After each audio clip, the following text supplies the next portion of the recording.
안녕하세요. 우리 개가 왜 그랬게 훈련사 유한범입니다. 오늘은 제보글을 보고 피드백해드리는 것이 아니라 보호자님의 행동이 반려견에게 미치는 영향에 대해서 이야기해보고자 합니다. 먼저 알려드릴 것은 오스트리아에 있는 인 대학교 연구진들이 한 실험에 대한 것인데요. 바로 132명의 보호자와 그들의 반려견들을 대상으로 보호자가 반려견에게 미치는 영향에 대한 실험이었습니다.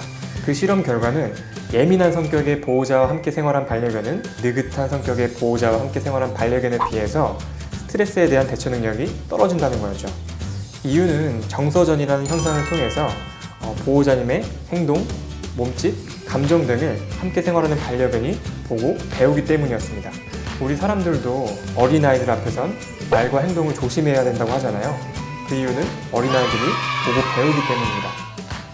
수많은 보호자와 반려견을 만나는 저로서는 이 연구 결과에 대해서 굉장히 공감이 많이 돼요. 분리불안이나 사회성에 대한 훈련을 나가보면 보호자님께서 과보호적인 양육 방식을 가지고 계시거나 걱정이 굉장히 많으세요. 이는 반려견의 자립심을 키워주지 못하고 사회성을 저하시키는 원인이 됩니다. 따라서 반려견과 생활할 때에는 느긋하고 여유로운 행동을 보여주시는 것이 중요해요.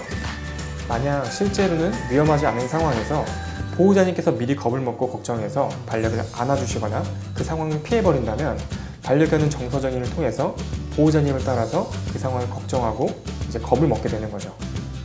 하지만 보호자님께서 그 반대의 모습을 보여주신다면 이 또한 정서전이를 통해서 반려견이 또다시 그 상황에 직면하더라도 이내 평정심을 되찾고 아무렇지 않은 상황으로 인지하게 됩니다.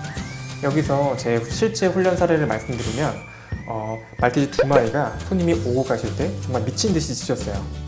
자세히 관찰해보니까 훈련을 신청하신 보호자님의 어린 자녀분께서 아주 예의 바르게도 손님이 오고 가실 때 큰 소리로 인사를 해요.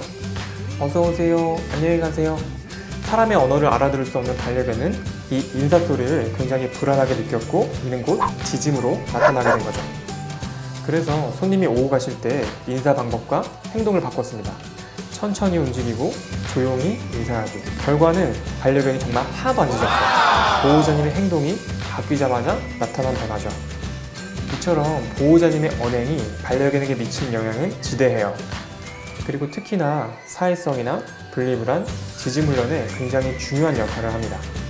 보호자님께서 언성이 높아지거나 동작이 커지게 되면 반려견은 오히려 더욱 불안하게 만들기 때문이에요.